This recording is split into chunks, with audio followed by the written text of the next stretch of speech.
to this year's Gaston Sigur Memorial Lecture. In a few moments, I'm going to invite Dean Alyssa Ayres up to give a few introductory remarks, but let me begin by first introducing myself. I'm Bruce Dixon. I'm currently the director of the Sigur Center for Asian Studies, the host of tonight's talk. And I want to introduce our speaker for tonight, Elizabeth Economy. Liz and I met when we were in grad school at the University of Michigan in Ann Arbor. It's fair to say that we had different perspectives on what living in Ann Arbor was like. I came from the suburbs of Detroit, and so Ann Arbor was just an absolute oasis. It was the closest thing to paradise this side of heaven, it seemed to me. Liz, on the other hand, had experience in coastal California, sunny California, the East Coast in New York. She thought she had moved to Mayberry, a place where you expected farm animals to be roaming down the street. And so after she graduated, made a beeline back to the East Coast, and afterwards became one of the most accomplished and influential members of the Michigan Mafia. For over 25 years, she was at the Council on Foreign Relations, ended up being the CV Star Senior Fellow and Director for Asia Studies there at the Council. From 21 to 23, she was the Senior Advisor for China in the Department of Commerce at the beginning of the Biden administration. She is currently the Hargrove Senior Fellow and Co-Chair of the Program on U.S. China and the World at the Hoover Institution at Stanford. And she also recently became the East Asian Book Review Editor at the Journal of Foreign Affairs. She's the author of 4 books, the most recent one being The World According to China, which is published in 2022. Co-editor of 2 other books, has published numerous articles in academic journals, policy journals, popular media, frequent commentator on current affairs, especially related to China. In short, she has the kind of scholarly credentials and policy influence that makes her the ideal speaker for this year's Gaston Sigur Memorial Lecture. Before I invite Liz to come up and speak, I want to invite Dean Alyssa Ayres, Dean of the Elliott School of International Affairs, to make her own introductory remarks. So, Dean Ayres. Thank you, Bruce. I'm going to turn this a little bit so you can make sure that the mic picks up my voice. I'm just going to provide a little bit of background on today's lecture and what we are commemorating and who we are commemorating tonight. Welcome, everyone, to the Gaston Sigur Memorial Lecture. This is an annual lecture that we convene to commemorate the contributions of Gaston J. Sigur Jr., a longtime GW professor and noted expert on Asia. Gaston Sigur received his PhD in Japanese history in 1957 from the University of Michigan. So we do have some Michiganders here tonight. He then worked for many years. And by the way, I grew up in Michigan, although I'm not part of the Michigan Mafia, but still I've got some credentials there. He worked for many years with the Asia Foundation and then arrived at GW in 1972 to teach and direct the then named Institute for Sino-Soviet Studies, which was the predecessor for what has become today's Sigur Center for Asian Studies. And I'll tell you more about that. After more than a decade as director of the Institute of Sino-Soviet Studies, President Ronald Reagan selected Professor Sigur to become Senior Director of Asian Affairs on the National Security Council. He became the president's close confidant. Sigur then became special assistant to the president for Asian affairs in 1983, and then served as Assistant Secretary of State for East Asian and Pacific Affairs, nominated by President Reagan to the position. In this role, Sigur is widely credited for having negotiated advantageous economic deals for the United States with Japan, even as he strengthened the overall U.S.-Japan alliance, and for promoting the democratization of the Republic of Korea via his personal and forceful interaction with South Korean President Chun Do-hwan. Sigur retired from public service in 1989 and returned to GW.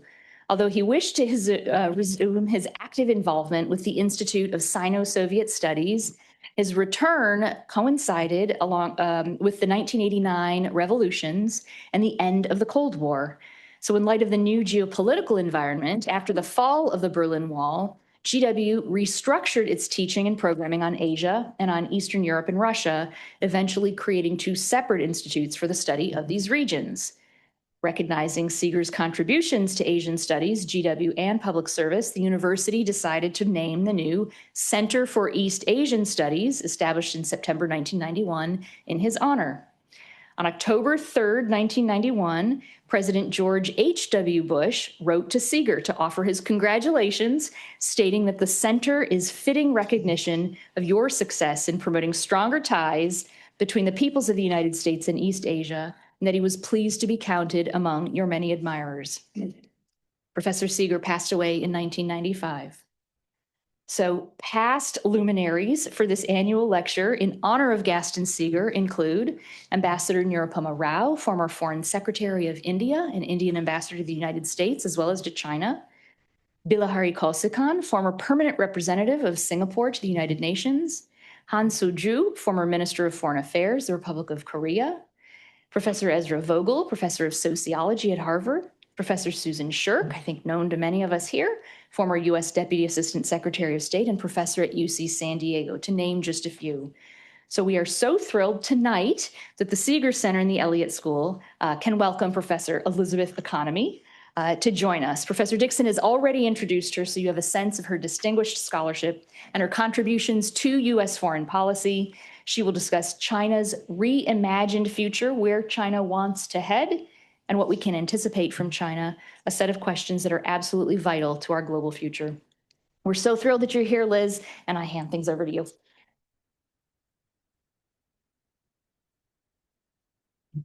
Thanks so much, Alyssa. It is so great to be here, and what an honor actually to be delivering this lecture. I was hoping as you were giving the list of luminaries that they would start to be a little bit lesser luminaries so I could feel a little more comfortable about the fact that I am following in their footsteps. But, great to be with you, of course, my former CFR colleague. And as I'm looking out here, this, yes, legion of Michigander PhDs, of which I have the distinction, I think, of being the youngest. It may be the only time I get to be the youngest anymore in anything, but thank you. So great to be here. I am going to talk about really Xi Jinping. I would say rather than China's reimagined future, although I did propose the title, I think it really is more Xi Jinping's vision of China and China's place in the world and what he would like to see the international system look like moving forward.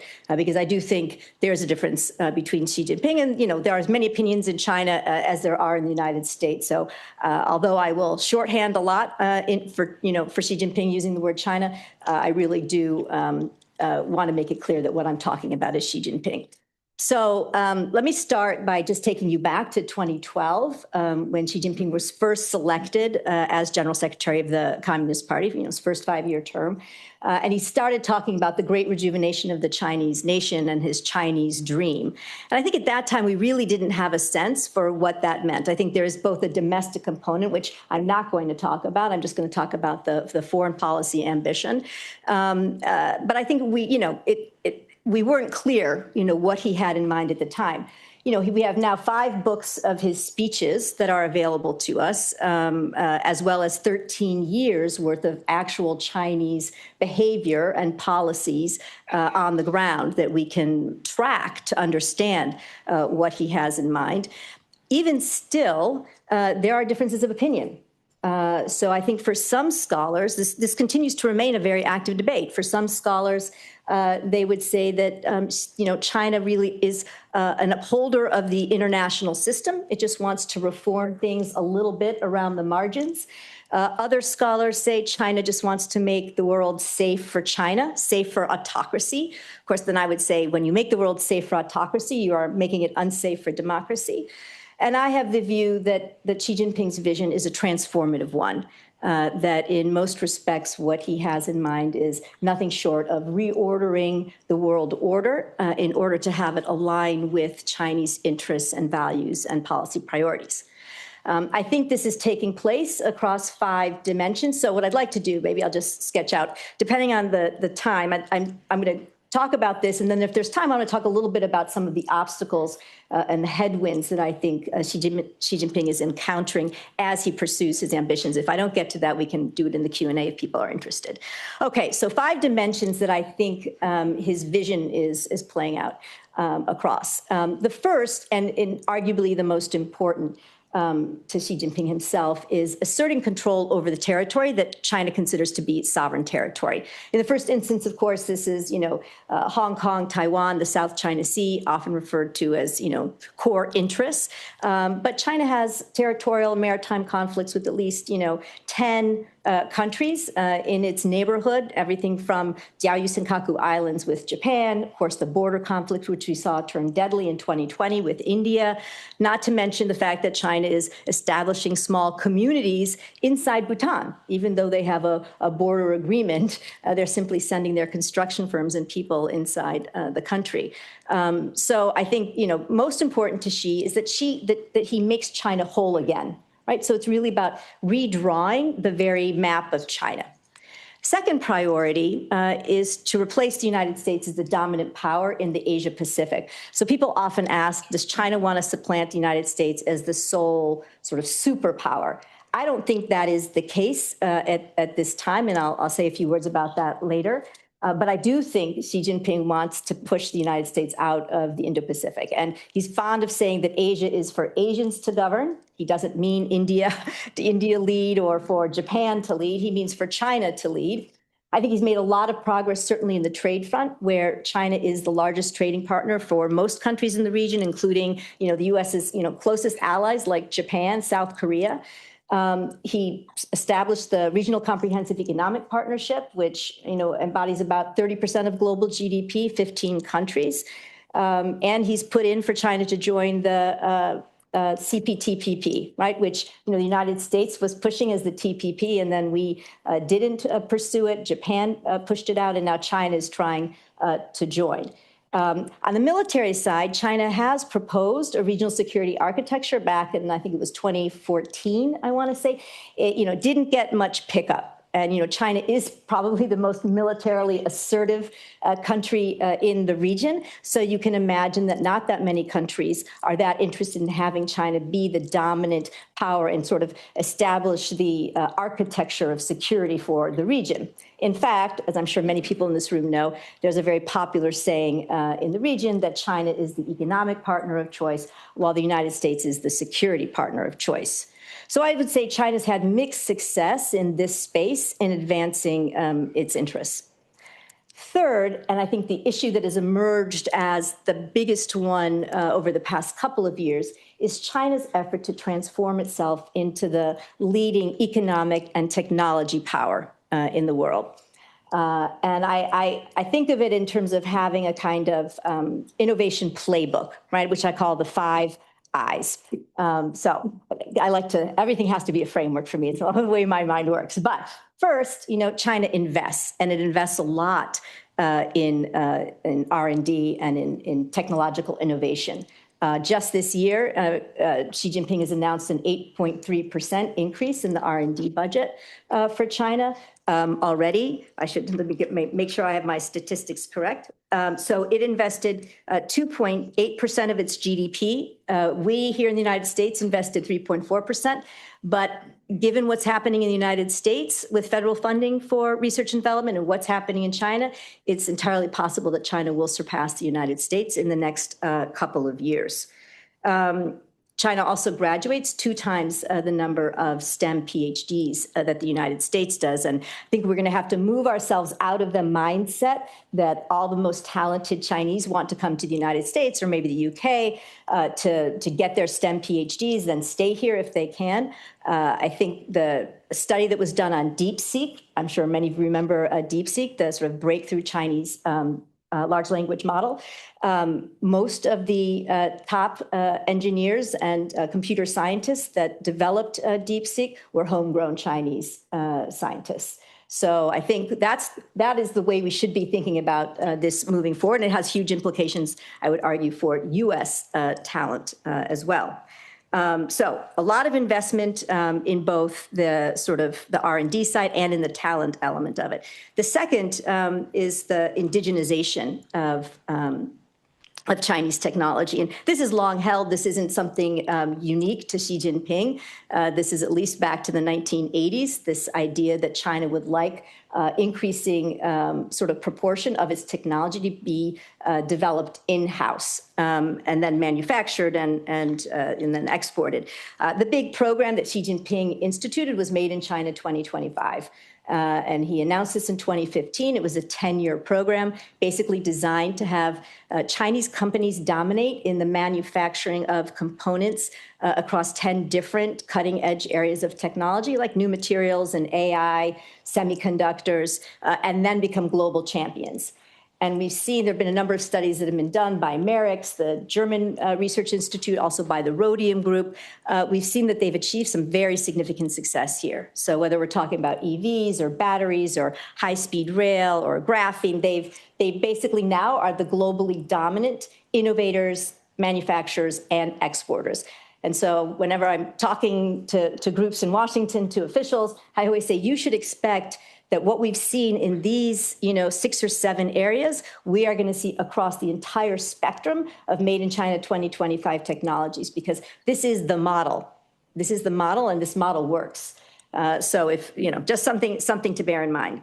So that's the second element. The third is insulation. So how does China insulate its homegrown companies from foreign competition?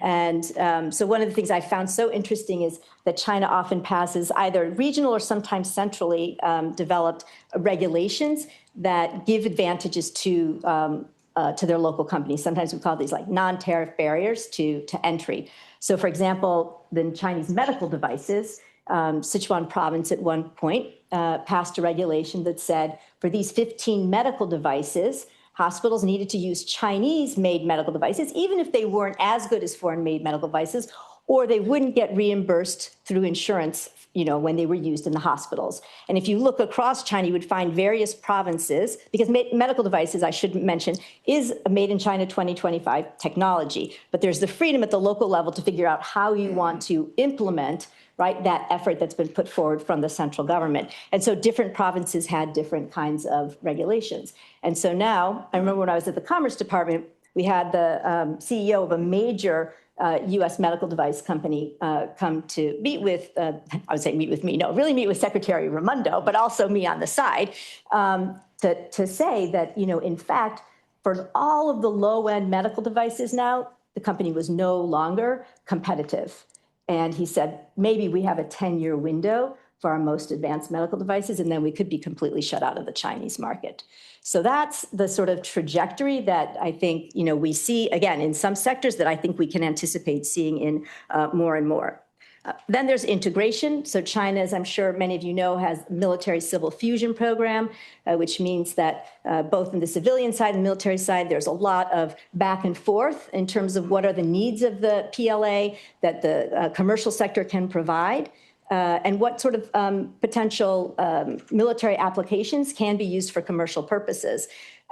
Inside companies like Tencent and Alibaba, they have departments that are specifically devoted to this kind of this effort, right? So a lot of cross-fertilization and sort of deliberate effort by commercial enterprises in China, the best, Alibaba, Tencent, et cetera, to support the military ambitions and needs of the government. And then finally, internationalization. And this is really about how does China go about exporting its technology globally. And I'm going to move into that right now with my next dimension, which is how does China basically ensure that other countries align their economic and political and even military interests with those of China.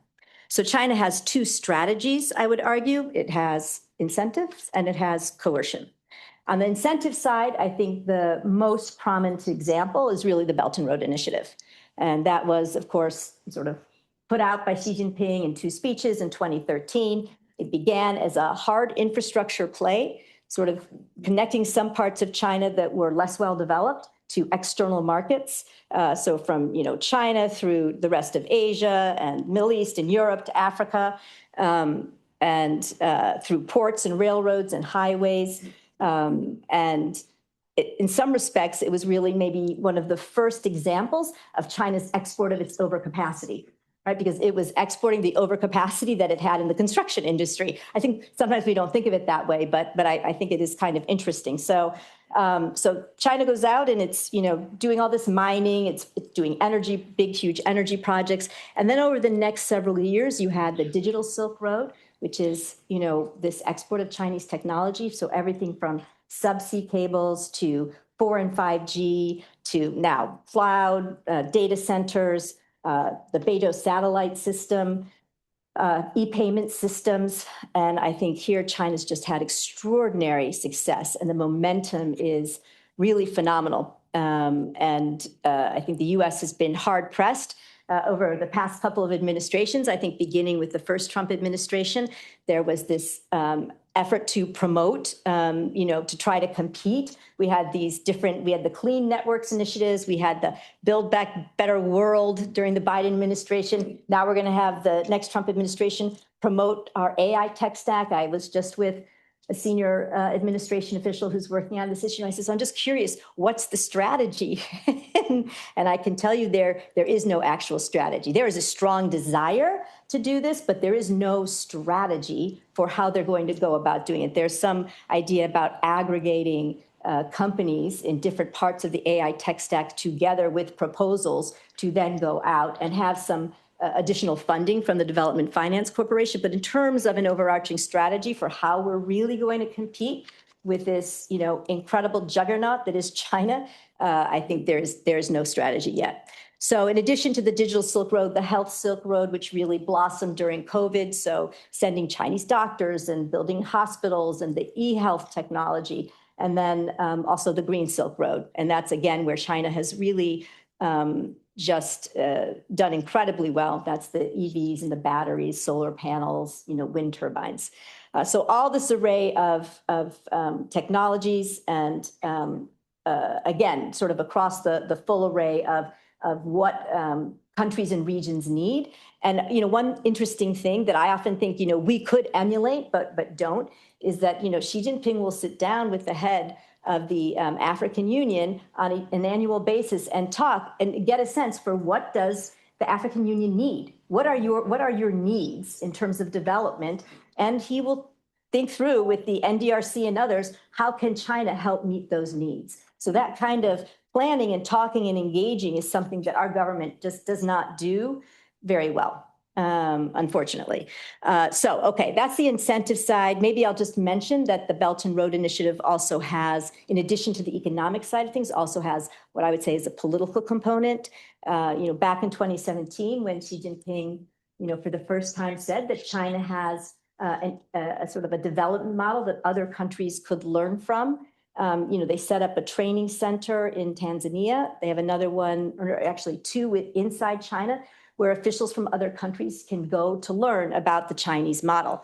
And that's everything from how China does poverty alleviation to how do you have a strong one-party state to how do you control the internet, right, and repress dissent.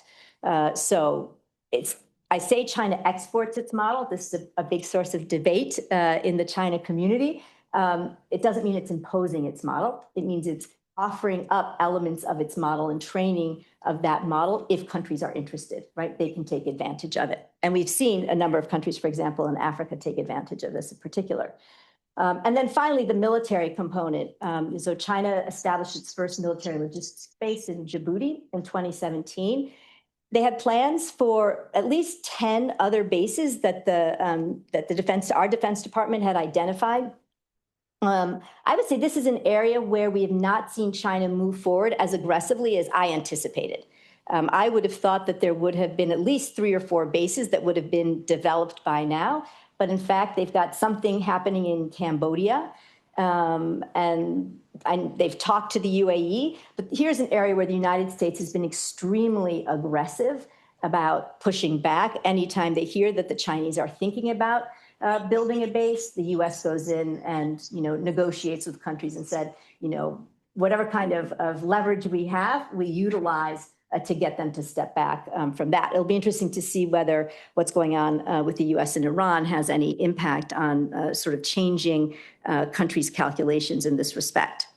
Then on the coercive side, I think we've seen China use the leverage of its market to try to pressure both companies, both private sector actors, and of course countries to align with their interests. So, examples might include the NBA, right? I'm sure you all remember when Daryl Morey, the general manager of the Houston Rockets, tweeted, "Fight for freedom, stand with Hong Kong."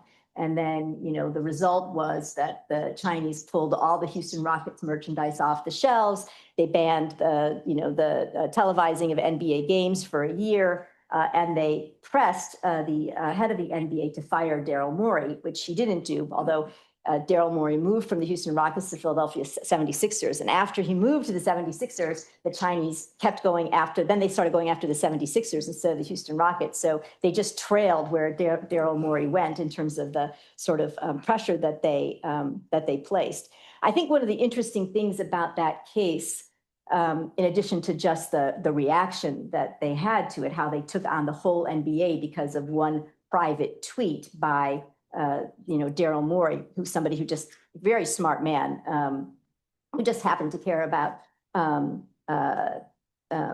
Kong, was that it was the first time that I'd seen where China had, that CCTV came out and said that China retained the right to, basically monitor and enforce the speech of people outside the country for issues related to social stability. So it wasn't just about Taiwan, right, which was one of the big red lines that they had traditionally had, like, movie companies, right, if they had a scene that depicted a map for some reason of Taiwan and the mainland, did they show them as separate entities, or did they show Taiwan as part of the mainland? If they showed it as part of the mainland, that was fine. If they didn't, then your movie's not going to be distributed in China. That kind of pressure. But this was the first time where I'd actually heard them sort of acknowledge that they were going to be tracking people's speech outside the country and then punishing people or companies for what was being said. So I thought sort of saw this as an important inflection point. I think more often than not, what we see is that companies traditionally have changed behavior in many instances when they've come under this kind of PRC behavior, but you don't see countries changing their behavior as much. So when China has pressured Australia over Australia's call for an investigation into origins of COVID, or right now, the sort of boycott that it has on certain products coming from Japan, all the pressure that it's put on Japan, or South Korea when it had the THAAD, the missile defense system. Those countries haven't changed their behavior as a result of this pressure. When it comes to the sovereignty of countries, what they believe to be their sort of sovereign interests, they don't bow down to China. It's not clear to me that the Chinese appreciate that this pressure typically doesn't work because they keep doing it. But I just think it's an interesting thing to note, because I think there's sort of a thought that maybe once they apply that kind of pressure, that it will have the desired outcome. And then finally, sort of the fifth dimension is China's effort to transform norms and values in international institutions and organizations. And sometimes I think about this as China basically taking China's model and then exporting through things like the Belt and Road Initiative, and then looking to reinforce it in this sector of the international institutions. And I think there are two different ways to look at this. The first is sort of China's big grand initiatives, like the Belt and Road Initiative and the Global Governance Initiative, the Global Civilization Initiative, the Global Development Initiative, and the Global Security Initiative. If you read them, they seem very benign, actually. The language seems very benign. It doesn't seem like there's much there. You can almost just ignore them. But actually embedded in these initiatives are some pretty fundamental challenges to the current international system.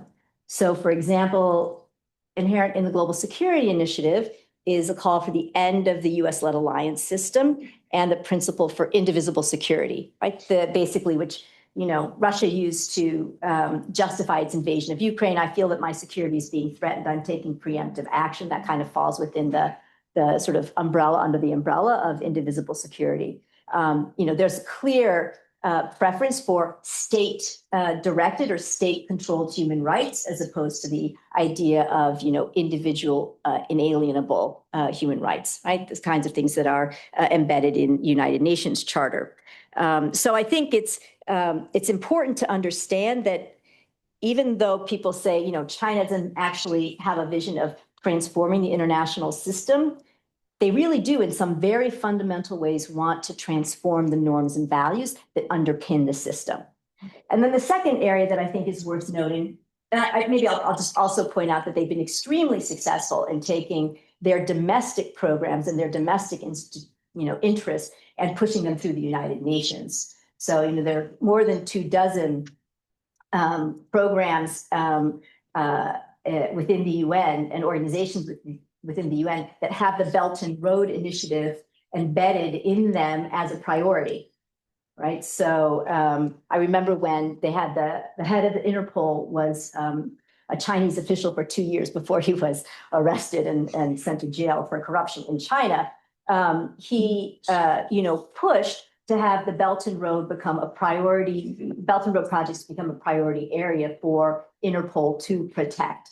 And when he was, then they proposed that Huawei would provide all these telecommunications for Interpol, right? So they would, just, update the communication system using Huawei. So they're very, very good at using international institutions and organizations to promote what they're doing domestically. Just another way, I guess, to export both their economic and their political interests. But the sort of other element of this, transformative process is, I think, what I would call the competition in frontier domains. And these are areas of international policy where the rules either have yet to be written or where China thinks that it can make headway in rewriting the rules. And so I would consider the Arctic or cyberspace, space, deep sea bed mining. All of these are areas where I think China has moved and is moving to try to write the rules of the road in ways that will advantage China. And why not? So I am in no way criticizing China for doing this. This is precisely what you would expect a global power, I would say even a superpower, to try to do. And it has a whole approach to doing this, which I won't get into.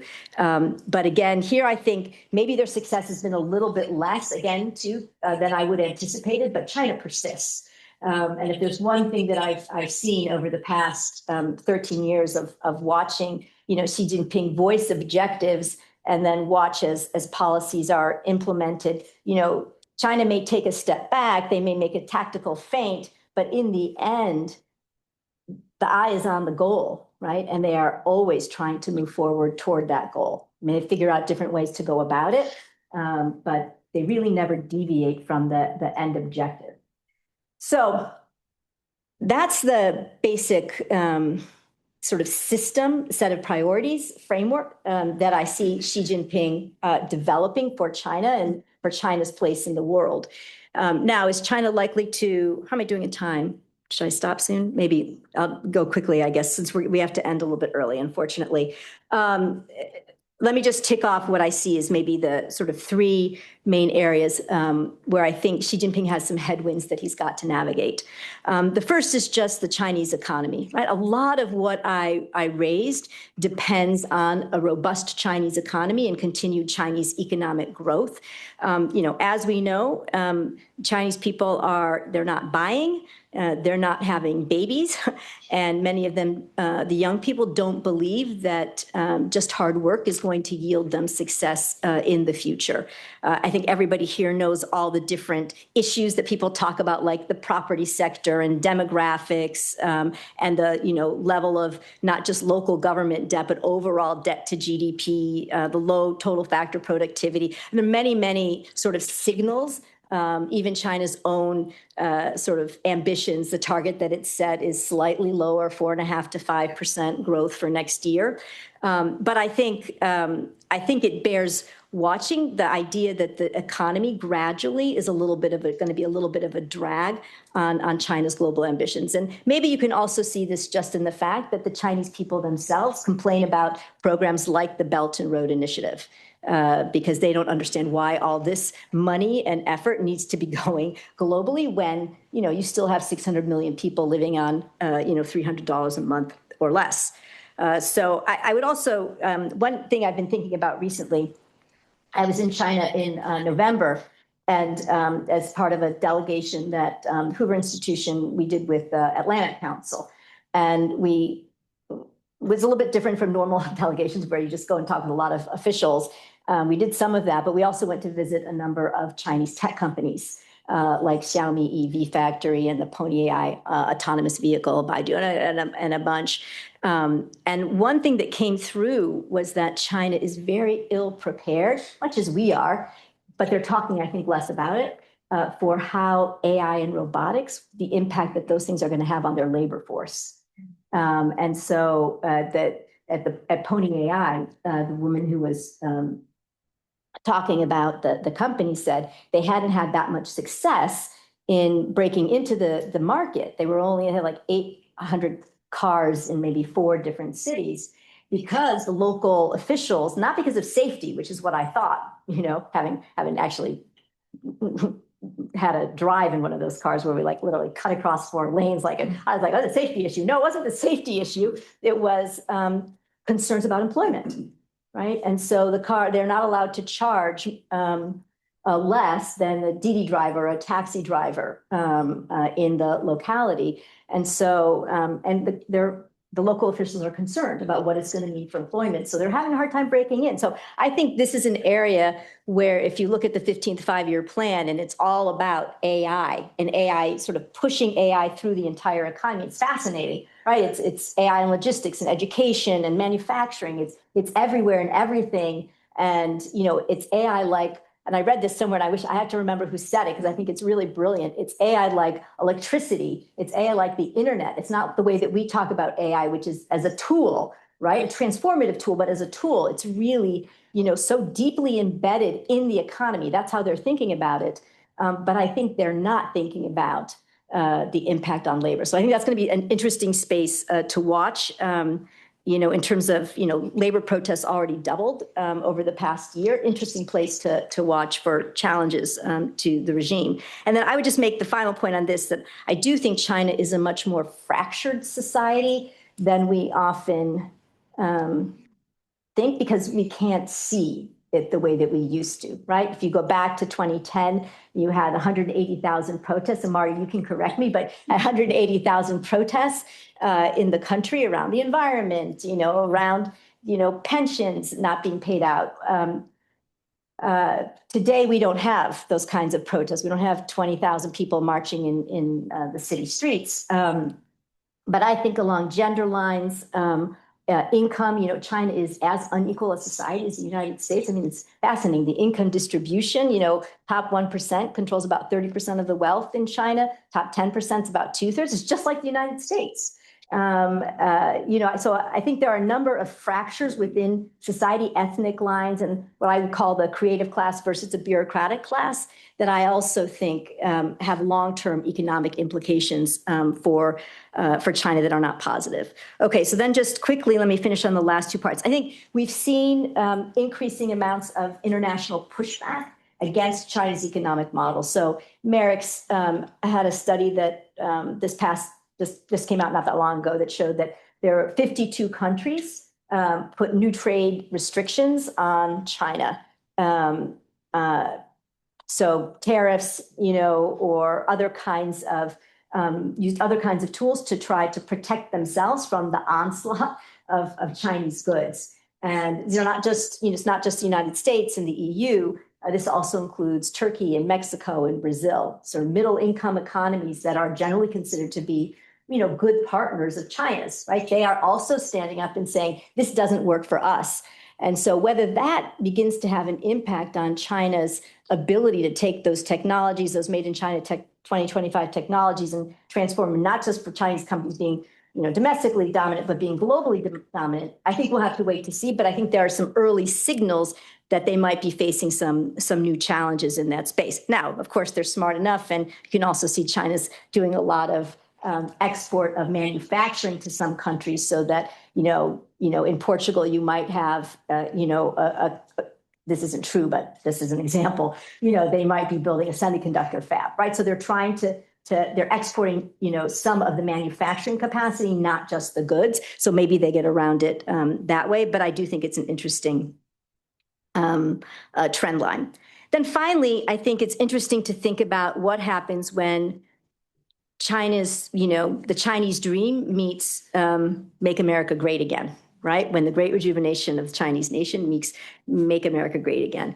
And I think here it's really a mixed bag. In some ways, I feel as though the tendency is to assume that everything that the Trump administration is doing makes it easier for China on the global stage, with the exception of that really excellent article that Zoe Liu wrote in Foreign Affairs recently about how it's producing chaos, and the Chinese don't like chaos, which I think we all know to be true. I think that is, it was a smart piece. But I think there are other ways. So I think, in a couple of respects, the Trump administration, does help China. The Trump administration's withdrawal from international institutions, 66 different international organizations. It's, basic shuttering of USAID, saying that we don't want to be the policeman of the world, threatening our NATO allies, that we're going to basically pull out, telling them they need to spend between 5% or even 10% of their GDP on defense. All of these things, I think, to China look pretty good, right? I mean, they don't have to call for the end of the US-led alliance system if we're basically going to end it for them. And you would think that then China has the ability sort of to step up and fill the vacuum. That's kind of been the expectation. That was the expectation back in 2017, and it didn't happen. And I think it's not happening now either, actually. So the Chinese also don't want to be the global, the dominant provider of global public goods. So when the U.S. pulled back on its overseas development assistance, you didn't see China step up and fill all the gap. You saw China very smartly make a lot of noise and sort of say, look at what the United States is doing, this terrible thing they're doing by stopping these programs. They did fund a couple of things like rural reading program in Cambodia, something in Nepal. Definitely they filled a few, plugged a few holes, but by no means did they go in and say, we're going to, replace the United States in this space.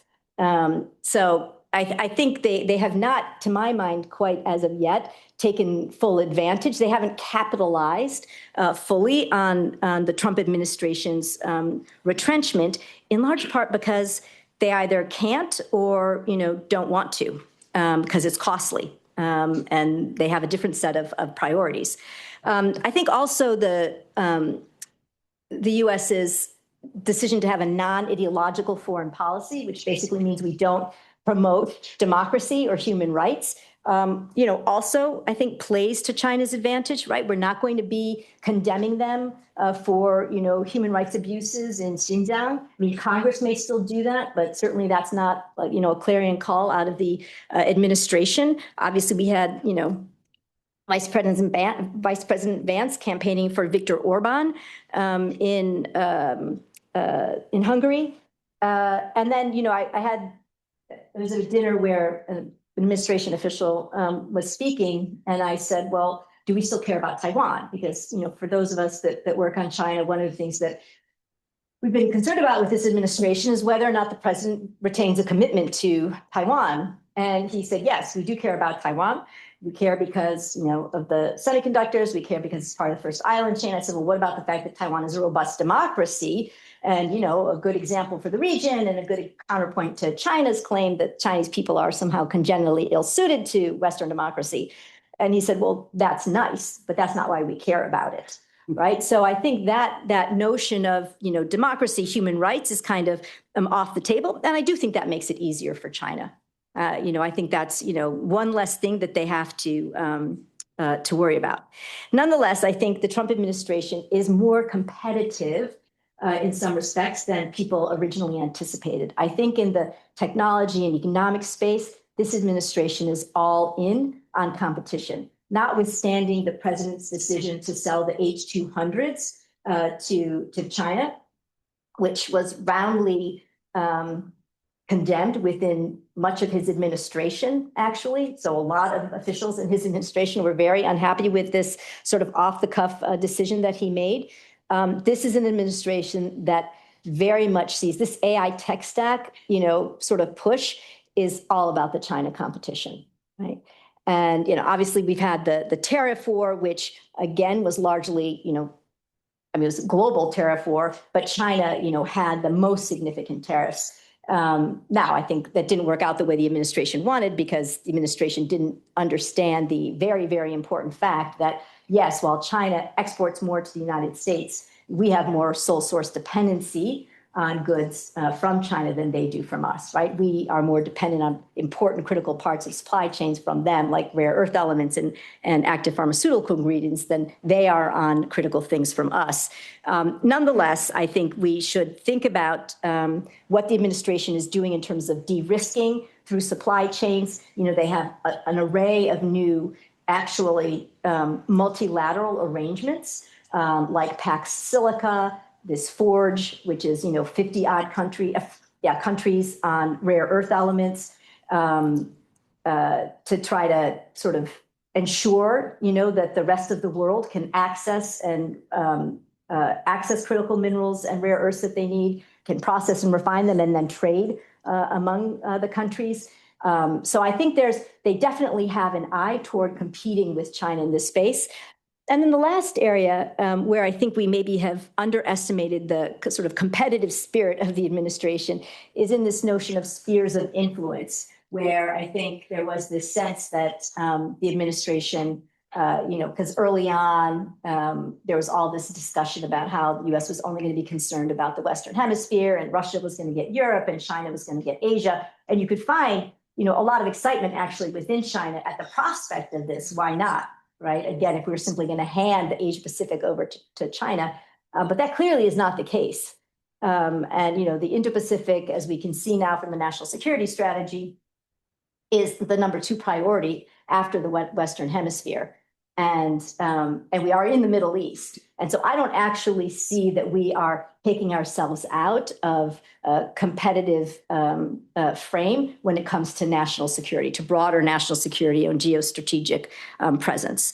So now I'll make one last point that I think is a little bit interesting that's just occurred to me. It's just an idea. I'd be interested to see what people think is, some of these new organizations that President Trump has established, like the Board of Peace and the Shield of Americas, if you look at the makeup of these organizations, they're filled with authoritarian leaders. And, while many people may decry the fact that this is the makeup of these organizations, it does occur to me that, does this actually offer like a different kind of opportunity for the United States? If we're basically adopting the Chinese frame of we deal with anyone on anything, what does that mean for the relative weighting of, does that offer new opportunities for the United States to bring some of these countries closer into U.S. economic and security orbit in new ways? So anyway, it's just a thought that I had about the changing nature of, sort of geostrategic relations, because I try to look for positive things that we might want to consider. So just in conclusion, I would say, Xi has made progress across all the dimensions of his sort of plan. I think he believes that he has a model that works. And if you look at the 15th five-year plan, it is doubling down on, everything that he has already been doing. But at the end of the day, I would say in terms of where, China lands, to go back to one of the first points I raised about whether China wants to supplant the United States as the sole superpower, I would say instead what you have now are 2 global superpowers who both want all the rights of being superpowers without actually having the responsibilities. So I will stop there. Thank you very much and look forward to your questions. That was a brilliant survey, so I appreciated especially enjoyed the alliteration that was buried through all of it. The babies, the buying, and the beliefs. Yep, the 5 eyes. So if you're taking notes, it makes it very easy to organize your notes. Liz also mentioned that we're ending a little bit earlier than originally mentioned in the advertising for it. So we have a hard stop at 6:15. So hopefully that still gives us plenty of time for questions. So let me begin it with a softball question. You began by saying this is really about Xi Jinping's vision, but we didn't actually hear Xi's name very much. It's really about China's interests. So what difference does it make that Xi Jinping is China's leader? Were these trends more or less inevitable even without him, or is he really the defining feature of all this? Yeah. So, well, I said I was going to use China. Do I need to turn this off? Okay. I said I was going to use China as a shorthand for Xi Jinping. Look, I think, this is yet another debate about whether leaders matter. And I am somebody, maybe because of my early training in the Soviet Union, and I was the Gorbachev analyst at the CIA for a couple of years, I am somebody who believes that leaders matter. And I think if you look, take something like the Belt and Road, just that one initiative. The Belt and Road Initiative in sort of different kinds of forms had been around for several years before Xi Jinping came to power. But he's the one who picked it up and pursued it, right? And I think across the board, you see, yes, indigenization has always been there as part of a sort of a strategic through line for China, indigenization of technology. But he's the one that made Made in China 2025. So I would say there's a combination of initiatives and ambitions under Xi Jinping between those in which he accelerated trends that were already there and those in which he actually initiated something very new. I mean, the bases discussion, for example, kind of started, I think, in the literature around 2011 is when I first started seeing. I think there have been mentions before, but really a little bit of a discussion among Chinese scholars. But certainly, I mean, bases were antithetical to the notion of sort of Chinese sort of positioning on the global stage because they were the purview of the hegemon, the United States. And so even when China decided it was going to pursue them under Xi Jinping, they talked about them in a different way. Right? They weren't going to be bases like the ones that we have. They're different kinds of bases that are only designed to protect the interests of the Chinese people, their economic interests, the Chinese people themselves. They wouldn't be used for any kind of aggressive behavior. I mean, you could look at something like the South China Sea, where you had the buildup of the artificial features in 2015. Does that represent a fundamental shift in China's South China Sea policy? So I guess I think he matters a lot. I think he had the notion of the great rejuvenation of the Chinese nation, you can find Chinese leaders dating back to Sun Yat-sen, all of whom talked about that in one form or another. But this is his conceptualization of the great rejuvenation of the Chinese nation, which, doesn't really look that much like Hu Jintao's, what was his phrase about harmonious society? Yeah. I mean, the welfare of the Chinese people, in my view, is not top of mind for Xi Jinping. As we are going to be, I have you call on people for questions as you want to. When she calls on you, ask two things. One, you identify yourself, tell us, especially tell Liz who you are, but also to wait for a microphone to come near you so that we can all hear your questions. So with that. There are a couple right here. Sure. One. Hi, my name is Mark. I'm from United Daily News. We're based in Taiwan. I do want to shift the focus to the current event a little bit. I'm just wondering that because President Trump is meeting Chinese President Xi in May, and how much of a challenge how much the challenge in Iran is going to affect that meeting, and because President Trump has also kind of give out warnings to China that, oh, if you support Iran, we're going to give you tariff. So how is it going to affect that meeting, or is it could it cancel in the end? Thank you. I mean, I think everything that I've heard from Chinese interlocutors at this point is that if the war is still ongoing, then the summit will not happen. That the Chinese don't feel comfortable rolling out the red carpet for Donald Trump if, in fact, there are missile strikes happening, or if the Strait of Hormuz is still blocked and things like that. So I think that's probably one extreme. In terms of what it means for the substance of the meeting or who has more leverage, I think that just very much depends on what it looks like at the end of the day. I mean, if it looks as though China rescued the day and developed the peace plan and did the mediation and successfully brought, resolution, then I think that's going to be a big boost to China, to Xi Jinping when he sits across from Donald Trump. If, on the other hand, China's role remains more muted and somehow the United States comes out of this, not only having, significantly degraded many of Iran's military capabilities, but also comes up with a solution to the Strait of Hormuz that makes it clear that the U.S. can, interdict anytime it wants, and there's not going to be an issue moving forward. And, so I think it just depends on how the crisis resolves will, I think, determine who holds the upper hand when they sit down. Thank you for the chance to ask the question. I'm a Fulbright scholar at the Sigur Center. I'm Chai Lim from Cambodia. And I do have that data to sort of, when you mentioned about the China Ream naval base, that actually against that argument. But my question is not about the base. I assume that we might read the recent survey in Southeast Asia that put out by Singapore think tank for the first time that Southeast Asian state might choose China over the United States if forced to choose.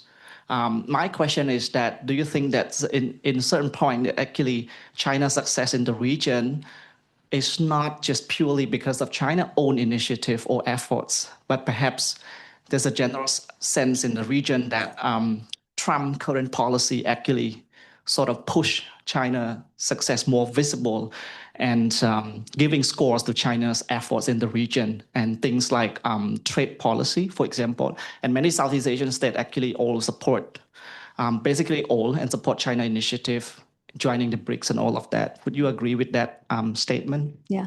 So I think there's a lot of complexity when it comes to trying to say what states will do and when you have these kinds of polls.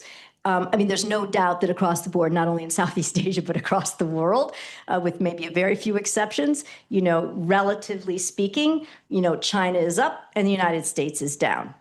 Do I believe that when the United States gets a better president in place, our stock will go up again and it will be higher than China's? Actually, I do. In addition to China making progress, no, you're absolutely right. And usually I remember to make the point about Cambodia. That is the one place where they actually are developing some sort of base. I will point out that Admiral Paparo, who is our Indo-PACOM head, just had an incredibly successful meeting with the Prime Minister, and they are restarting their joint exercises together. And also, U.S. ships will have access there. So I think that, again, my sense is that most of the states in the region see this very much, that they will remain as hedging actors. On the BRICS and other sort of multilateral arrangements, I would only say, I think when you dig deep into the BRICS, you find that there's some pretty big differences between the way that China and Russia on some significant issues, let's just say like the role of the dollar, or on whether you should enlarge the BRICS, or a lot of different issues, between China, Russia, and some of the more authoritarian states, and Brazil, India, even South Africa sometimes. And so even though their joint statements may read as quite coherent, actually, they often split. And so while these countries may join, it doesn't mean that they're necessarily supporting China on issues that actually matter to China. So I just want to be, just add a little bit of nuance to, I think, your good question. Sure. Glenn. I'm not calling on you, Terry. Did you raise your hand? I'm not calling on you. I'm calling on the students. Okay. You mentioned in the fourth dimension about how China uses its economic pressures, especially on Western firms, to promote its interests abroad. Use the MBA as an example. And also you stated how states tend to not fall into that pressure. However, would you say as Western populaces especially, but also just Western firms in general, are either getting pushed out of China by the government, so they have less access to the market, but also as views against China get hardened across the West, do you think that they will have less success with the ability to pressure Western firms? Absolutely. It's like in my head as I was speaking, I'm like, I could say that, but it's already going too long. So absolutely, I do think that. I think that the less access that firms have, I think with Hollywood is a good example too. I think certainly the less susceptible they are to this kind of pressure. And also there was I think a moment in the US where, sort of a switch flipped. And whether it was in Congress or broader public opinion, the idea that we were willing to sell our values for access to a market was, I think companies, took a lot of sort of public opinion kinds of hits. And so I think exactly what you're saying. Yeah. Thank you so much, Mike. That's not You have to turn it back on. Turn it on. Oh, perfect. Thanks so much. My name is Barry. Thank you for today's talk. I'm in Professor David Shamwell's China Relations. David's class, are you asking, did you this ask line. questions, David? Kind Is of. that what's happening here? Oh my God, this is so embarrassing. Only ask a question if you want to. Of course, no. I'm actually really interested. Or something, all right, dude, go ahead. Of course. We recently wrote a paper on whether U.S. engagement strategy towards China have failed. I was wondering what your thoughts on this could be. Book on this topic? Yes, extensively. Yeah, I just wonder what your thoughts on this. Do you think U.S. engagement towards China have failed? And what if failed, what's the main reason? So I think it depends on how you define the ultimate objectives of U.S. engagement. And for me, I started off my career focused on China's environment. And so my first book was on China's environment, and I spent a lot of time with Chinese NGOs. And a lot of them would come to the United States and be trained with, the EDF or Environmental Defense Fund or the Natural Resources Defense Council. Anyway, so they would come and spend 6 months with these organizations and go back, and they would learn how to fundraise. And so basically, capacity building by these organizations. They received a huge amount of their money from the international community, from foundations, and from some of these NGOs as well. And so when I think about engagement, I often think about it in terms of how the United States, it doesn't have to be the US, maybe just Canada and others, contributed to the development and the strengthening of Chinese civil society during the 1990s and the 2000s. And I consider that to be a huge success. And I mean, I think in the United States, played a significant role in helping, the environmental awakening in China. And so I don't think of it as an utter failure. Of course, if you think about engagement as, we expect that, China's going to become a big responsible stakeholder in the international system in ways that align with the US, or, sort of the modernization theory aspect of it, where eventually they're going to become more democratic like the United States, then clearly that has not worked out as well. But certainly also through the 80s, through the 90s, China signed on to, a multitude of international agreements where, again, there was huge knowledge transfer, again, not just from the United States, but from other, Western countries into China to help them develop the laws and regulations that then, in fact, did empower people who wanted to actually adhere to these, international arrangements to do so. So I think there clearly, for a few decades, engagement worked in pretty substantial ways, but ultimately in that, did it fail? Then yes, maybe it did. And why did it fail? In my view, comes back to XJP, Xi Jinping. So that's what I think. Any other questions? Yeah, back there. Okay, my name is Humphrey, and I'm an exchange student from mainland China. And my question is, there's an argument among some China watchers in the US that China is a power near its peak as its irreversible population crisis with the fertility rate below 1, the worst since Qianlong era, and a structurally weak internal demand that will all backfire in 5 to 10 years of time. In other words, China only has this 5 to 10 years of time to compete against the United States for global influence. So do you find this argument valid? And do you think China will make use of this period, the last window, to act more aggressively in pursuit of its core objectives? Thank you. Sure. I guess I would find it more persuasive, this argument, if people hadn't been making it for 20 years and it hadn't actually materialized. Also, maybe if I were an economist instead of a political scientist and I could actually do my own economic analysis in a real way, maybe I could be less or more convinced. But so far, I haven't been convinced, even though some of my good friends like Dan Rosen might come to this kind of agreement, although I believe this argument was made by two political scientists. So the way I tend to think about it is just you need to respond both to China's ambitions and to what's taking place on the ground, right? So you have to keep your eyes on both things, and someplace in between, you're going to end up with a reasonably good chance of having the right policy. And so that means, taking at face value, the 15th five-year plan and all the massive ambition that it has, but always keeping an eye on what exactly is happening on the ground with involution, what's happening with labor, what's happening with all these things. The other issue is China has this massive repressive apparatus, right? The Chinese government has something that we don't have. And if you could imagine that half of the population, was still not really living what one would consider be a middle-income life at this point in time, you would think you'd have a lot of protests. And in the United States, you certainly would. But in China, they can control this sort of thing. So I think it's important just to remember the differences in the system as well. So China can perhaps have part of its economy growing and, excelling and winning, while the other half remains largely repressed and slow and a drag.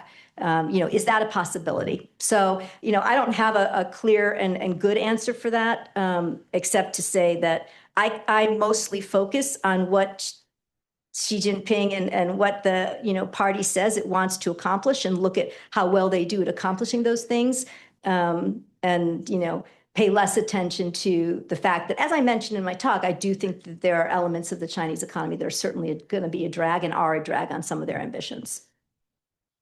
One more question? Yes. Sorry, everybody on this side of the room. No, I'm not calling on Alyssa.